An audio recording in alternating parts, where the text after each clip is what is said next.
Have you ever thought, I understand my child just fine, so maybe their speech really isn't a problem? Or maybe you've wondered, maybe they'll just grow out of their listening struggles and their language problems. But the waiting is really, really hard as you deal with communication frustration and kids not doing what they're told. If this is you, you are not alone, and you are not wrong for wondering. Some of the most common beliefs, ones that make complete sense to caring parents, can quietly delay the support our kids need to develop their speech, listening, and learning. In this episode, we're busting a few of those myths, not with judgment, but clear, compassionate, and practical insights that you can use right away. If you've ever wondered whether something really matters for your toddler, preschooler, or young elementary age child, and you asked yourself, is this just a phase that they'll grow out of, grow past, or develop through this naturally? If so, then this episode is for you.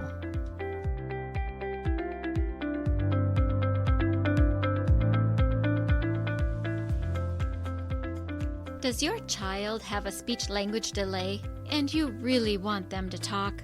Do difficult behaviors derail home life and you know the frustration is a communication struggle? Does your child see a speech therapist and you wonder, what do they do and how can I help? If these or similar questions are in your mind, this podcast is for you. Hello, my name is Dina Lynn Rosenbusch. I am a speech-language pathologist that has worked with children from birth to 21 for 3 decades. And in my classrooms, I see you wanting to connect with the heart of your child, but their speech and language skills create a barrier. So if you have a kiddo that has difficult behaviors, needs to expand their language or learn to say speech sounds, and maybe even receives speech therapy, stay tuned, because in this podcast, you will learn how to use your daily life as a tool to communication practice and how to do that practice. You will become confident knowing you are making the difference you want to make. And you will hear success stories of parents who have navigated these struggles already. We'll do this all while focusing on building deep, meaningful connection and confidence in your kiddo. So grab a cup of coffee along with a notebook and pen. It's time to speak in the way your child's brain understands. And that is the language of play.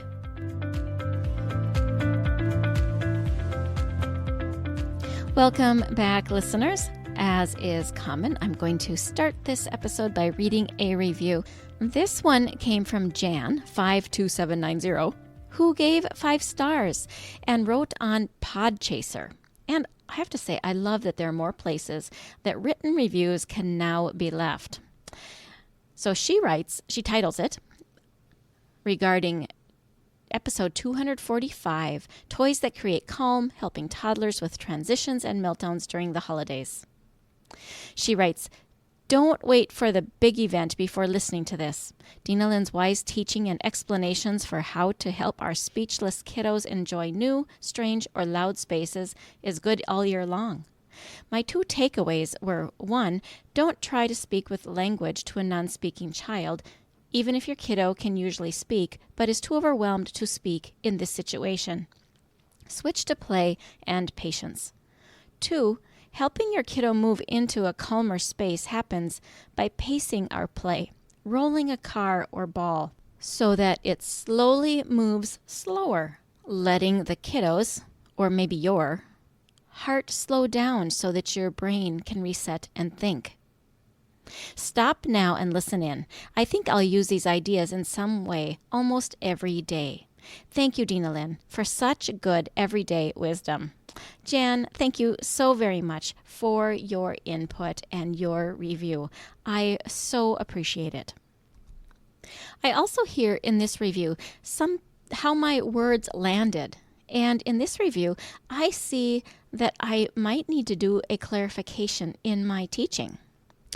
Jan wrote, "Don't try to speak with language to a non-speaking child." I understood the context because well, I said the episode, I spoke that, and she referred to it about when a child is too overwhelmed to speak, to switch to play and patience. And yes, that is true. But I do want to make sure that the rest of the listeners are not thinking that I'm actually saying not to use speech with a child that doesn't speak, because that is very different than what I meant. So what I think I actually said was don't use language to teach language to a language impaired child. And of course, the context was exactly what Jan was saying in that overwhelmed kind of situation. But let's backpedal just a little bit out of that, because of course we want to use language to speak to our children, whether they currently speak or not. And this is important. In the context where language is failing, whether that's due to stress or impairment, we need to do something that will help us communicate with our kids and them with us. And the 3D world using objects, gestures, movement, and their experience will help your child move through an experience. We can add minimal words to what your child is experiencing in those moments. And yes, in that context, we're not just going to be speaking with our child who is too overwhelmed to use words, because they're probably too overwhelmed to process what they hear as well. Thank you, Jan, for your comment, and anyone else that wants to listen to that episode 245, I will leave the link in the show notes. I'm glad it was supportive. Now, listeners, I have an opportunity to highlight connection gets quieter when life gets busy. And as we move through 2026, the Family Talks Retreat in Costa Rica offers a place to pause, breathe, and reconnect. See the show notes for more information and for a discount just for being part of the Language of Play community. In addition, I interviewed Jackie, the organizer of this retreat, in episode 205. So I will link that in the show notes as well. Now I want to thank those of you who celebrated 250 episodes with me last week. And if you still want that free gift of a word cloud PDF, please email me and I will be happy to share that with you. It is not in the show notes because I'm struggling a bit with my tech. The second piece of this celebration of 250 episodes is to bust some myths. So now let's begin today's episode on the topic of myth busting. Today we're going to talk about 6 common myths. I struggled a bit to reduce the volume of myths that I realized are out there because as I brainstormed for this episode, I came up with about 12 of them. But 12 would be overwhelming to anyone. Please know that these myths are common even among loving, attentive parents. Oftentimes, these myths come up because of hope. We want certain things to be true, and we can always find validation for what we seek on the internet or with people. And oftentimes, it's contextual, meaning that in a certain context, what you're told is true. But maybe in your context, it is not true. And so the myths that I'm going to go over are some broad generalizations that people make that actually can do some damage. And again, this isn't because you're not loving or because you're not smart. This is simply because no one's explained it to you. One of the things that I have learned over and over about speech pathology is that it is a deep well of information, but it is not wide. People generally don't dive deep into something that isn't their career unless they need the information for themselves or someone they love. And that is why you're here. Today is about gaining some clarity, some direction, and maybe some relief in wondering what is true. The ideas we're going to talk about sound reasonable, but they quietly get in the way of our kids getting ahead, growing, or getting the help they need. So myth number 1 is this. If I can understand my child, their speech really isn't a problem. Good parents are often expert interpreters. That is proof of connection. It is not proof that your child's speech is clear enough. The measurement of how clear our children are speaking doesn't happen in the home. It happens by how well they are being understood in the world. Now, why does this matter? Particularly if you're homeschooling or you have your child in your care and they're young and it's early. Well, it interferes with how well your child's able to develop friendships and how well they're being understood by others. This impacts those friendships. It impacts their confidence, their ability to play and interact, their ability to create relationship. And when speech comes later, there are social and emotional parts of life that will also come later. You may have heard of that book titled, Everything I Need to Learn I Learned Before Kindergarten. There's a truth to that, because the social emotional part, how to communicate, how to deal with people, how to listen and respond, how to make eye contact, how to follow instructions. All of these skills are generally learned before kindergarten. And I believe at the time that that book was written, preschool wasn't really even a thing for most kids. So the expectation is this is what is done in their natural and home environment. Your environment is so important for our kiddos. When you are the only person who understands what they're saying, or all of the time or most of the time, your child becomes blocked from interacting with a variety of people. This variety of people is what expands our kiddos. So even if your child isn't in school yet, their speech will impact their social confidence, their participation, their school readiness. So if you understand your child, that means you're a great parent. You've built connection. But speech development isn't measured by how well you understand them. It's measured by how easily others do. Now, please don't take this wrong if you're not able to understand your child. That does not mean that I'm saying you're a bad parent because you can't. The flip side is not automatically true. It's just that this myth doesn't belong to you, because if you can't understand your child, you are seeking help. Myth number 2. That is, children will outgrow their listening or language issues. To some degree, this is correct because, yes, the child is going to develop and they do grow. But what tends to happen without some kind of direct teaching, your involvement or some other person's involvement to help you know what to do, or they do it, without that, what we tend to see is that the growth is slow. And in that slow growth, our children's gap between where they are and where the norm is just gets wider and wider because they're growing more slowly in this area. When you wait, the gap widens when the demand increases. So what is demand? Demand would be what we expect of our children at different ages as they grow. What do we expect them to know and understand? How do we expect them to respond?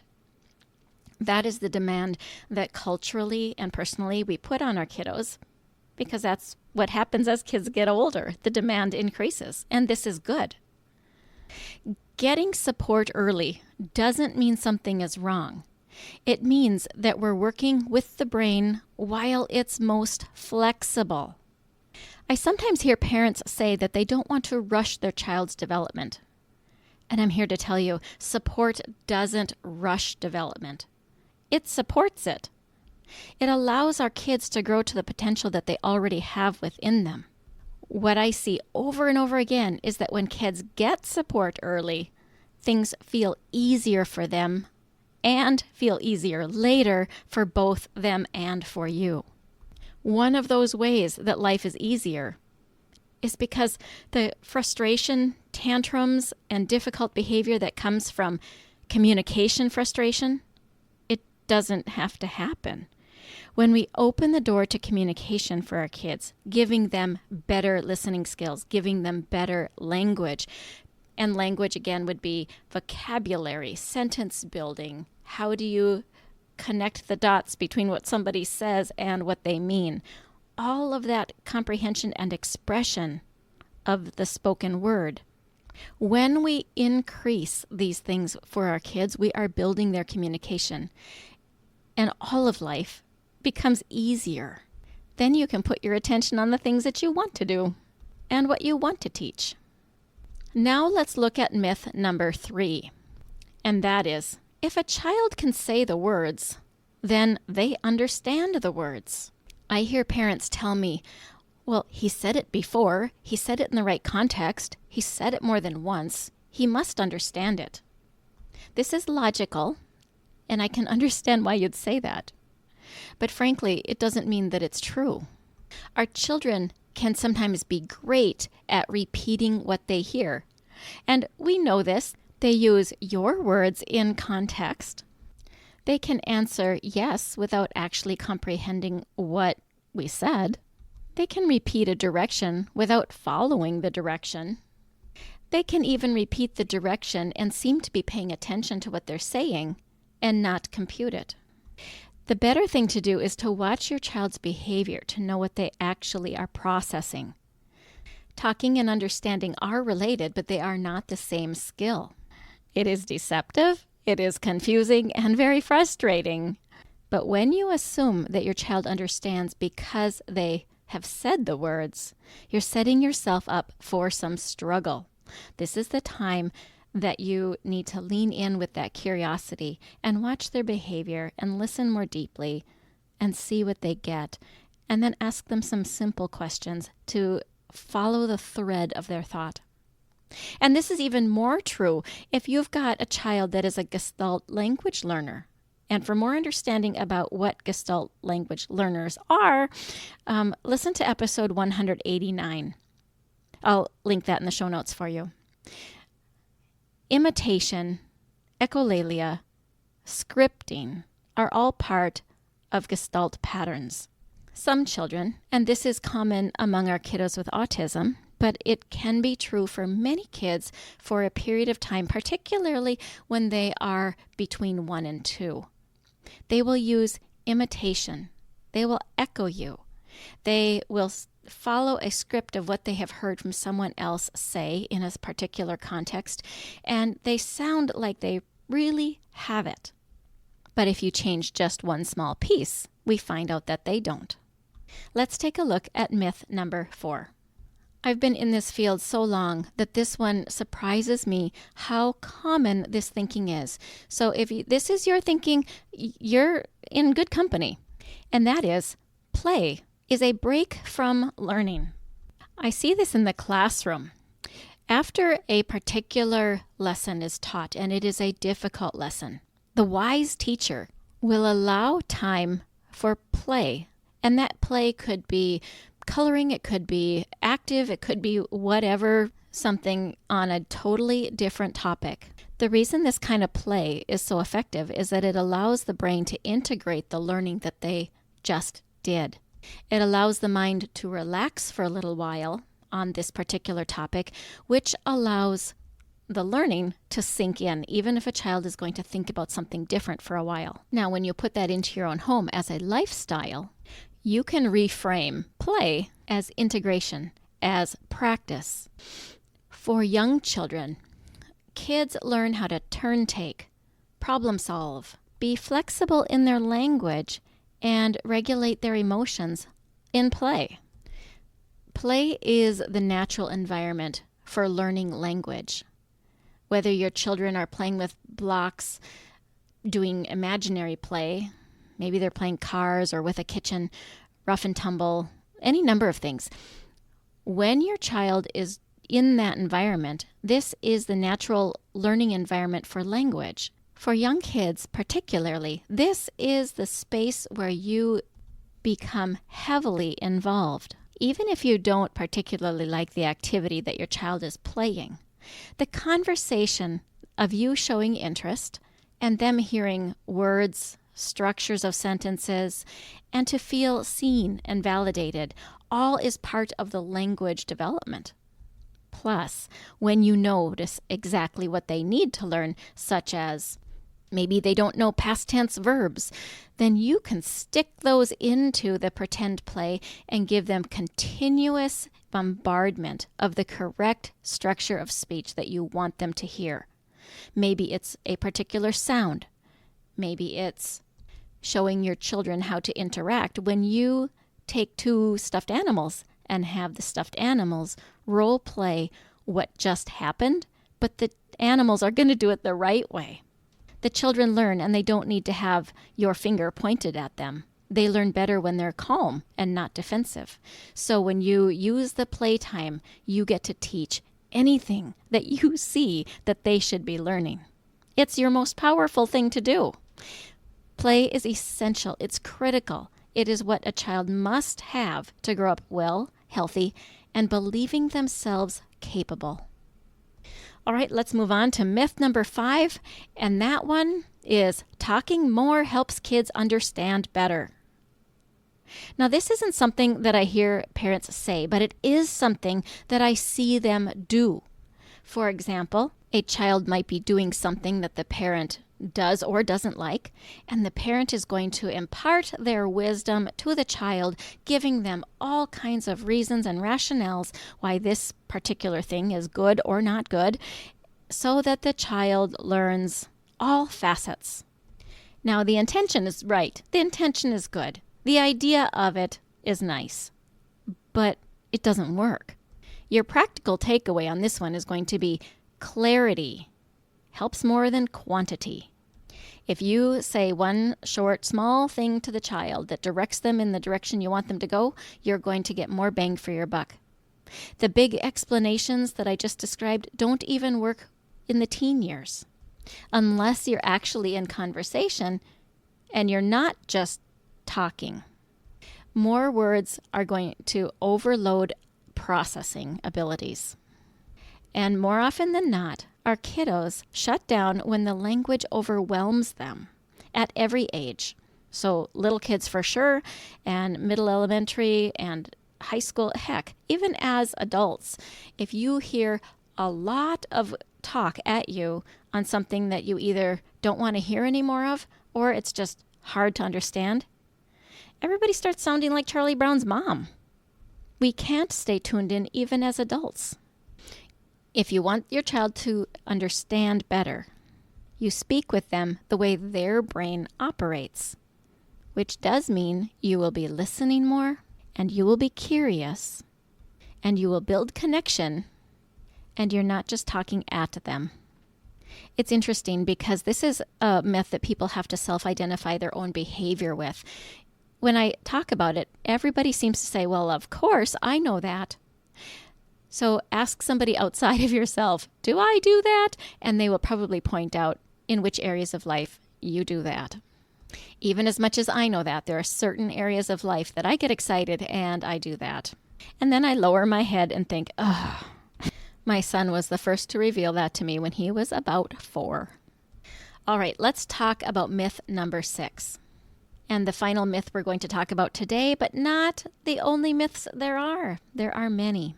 Myth number 6, which I'm going to address today, is if my child isn't listening, he's being defiant. It can appear like that, and in some cases, that is true.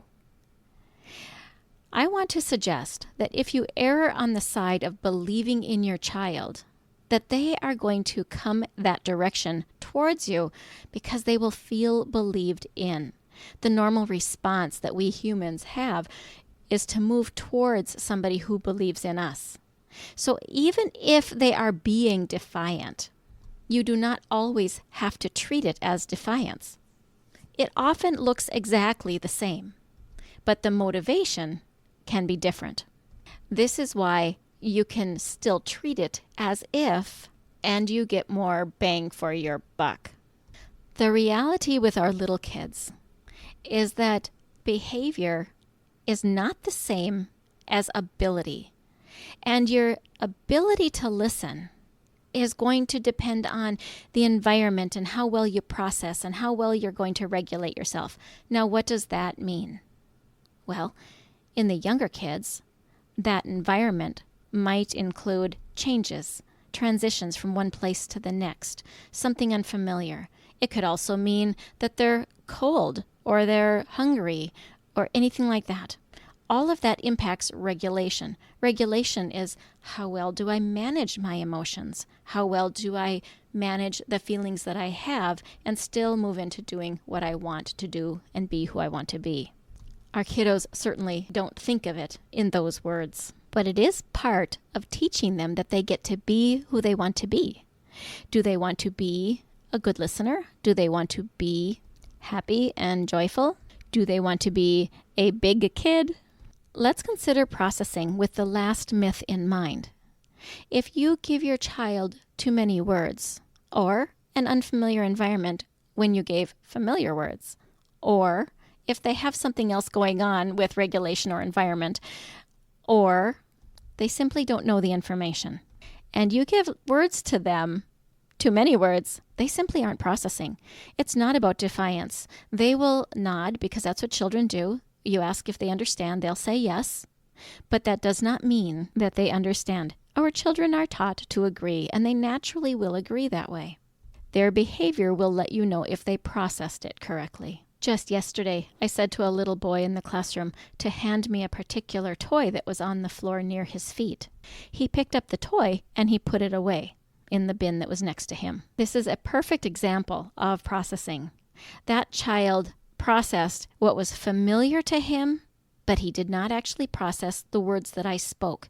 He processed long enough to know that something was on the floor because he referenced what I was pointing to. He heard the name of the toy, and then when he picked it up, the rest of the message went into autopilot, and he did with it what he knew was supposed to be done with it. He was not defying me. He was trying to cooperate. He was trying to do just what he was told. But he didn't. My charge to you would be to invite curiosity over the power struggle. Instead of asking, why won't they? I think it's better to say, what might have gotten in the way of them doing it right now? Or, are they able to right now? Oh, before I finish, I should give you an example that is super common in a home. Mom says, wash your hands for dinner. And then when the child gets up, Dad says, oh, put away those toys. And the child starts putting away the toys and then goes to the dinner table. And Mom says, I told you to wash your hands. This child did not struggle with defiance or obedience. This child was struggling with his ability to process and hold all the information that he was given as he was being distracted by the world around him and people's voices. So whenever possible, we come at our child as we believe in them, and we're just curious what got in the way, what stopped. And in that case, believing in the child would look like, oh, I see you forgot to wash your hands. Go do it now. And even if the child had been defiant and refused to wash their hands, they would have been caught, and they would then go wash their hands. But you present it with love, and they're going to want to respond with love back. That is the normal progression of things. Obviously, everything that I ever say, there is going to be a situation that contradicts because we're dealing with humans, and nothing is 100% when you're dealing with humans.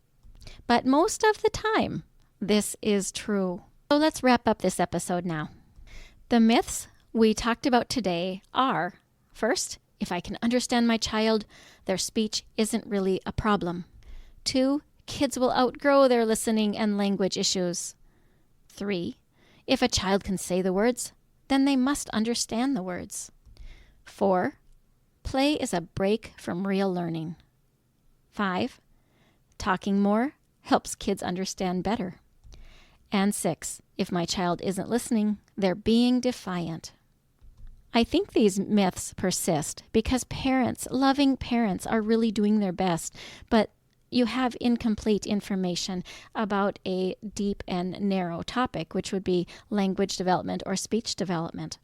You might be a whiz at engineering or computers or landscaping or whatever it is, but this is an area you might not know about. Awareness changes everything. So for now, just notice. Notice your own patterns, notice your kids' patterns, and notice if any of these particular myths are influencing how you interact with your child today. And then, when something does seem off, trust your instincts. Seek support. So remember, support isn't that you're panicking. Support means the child is getting what they need, or you're looking to see if they need something. This is good. Your curiosity beats ignoring it every time.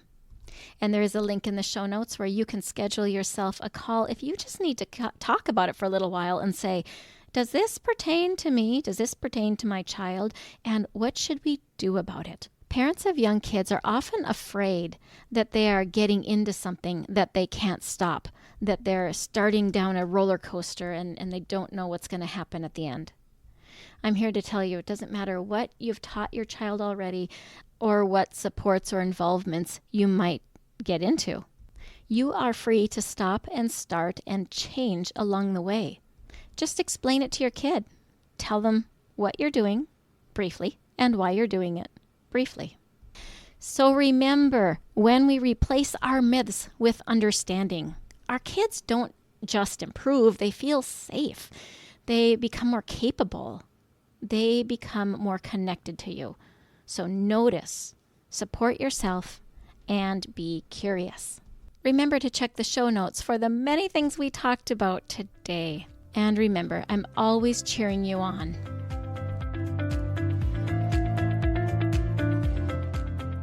Hey parents, I hope you found this episode helpful. If so, would you please take 30 seconds and share it with a friend who also lives or works with children? I would really appreciate it if you would leave a quick review for the show on Apple Podcasts. I read every review, and it lights me up to know that this show is making a difference. Then come join my Facebook community, where you'll meet other parents who are dedicated to helping their children grow too. You'll find the link in the show notes. Thank you for joining me. Now it's time to go. Let's pop our kiddos in the strollers and go look around outdoors and see what we have to talk about.